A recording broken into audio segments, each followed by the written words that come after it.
নিজের এলাকায় যখন আর কি ট্রাফিক সিগন্যালে পড়ি বা জ্যামে পড়ি কি যে বিরক্ত লাগে। তো কিছু করার নাই, এটা হলো সেতারা সামনে, মিরপুর 12 11:30 পরে সেতারা। তো হচ্ছে এই জায়গায় এক সময় এরকম ছিল না, বাট আস্তে আস্তে হয়েছে আমাদের এটা, আস্তে আস্তে ডেভেলপ হয়েছে। এখন চিন্তা করি এই জায়গায় আমার ট্রাফিক সিগন্যাল আটকে হয়, বাট জিনিসটা খুব ভালো। এটা অনেক, এটা এই জায়গায় দিয়ে দেখা যায় অনেক গাড়ি ঘোড়া মানে ঘুরে ইউটার্ন নিয়ে থাকে।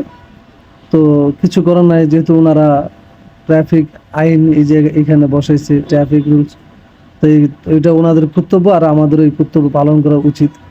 নাহলে অ্যাকচুয়ালি এটা অন্যরকম একটা দেখা যায়, অবাধ্য মতো দেখা যায়। বাট এই যে পাইছি, আয় রে ভাই, আপনি মেন রাস্তায় হেলমেট ছাড়া আপনি ঘুরতেছেন।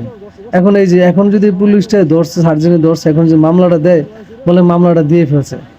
আপনি হেলমেট ছাড়া আসবেন আর মানে সার্জেন্ট বা পুলিশ কিছু বললেই মানে দোষ।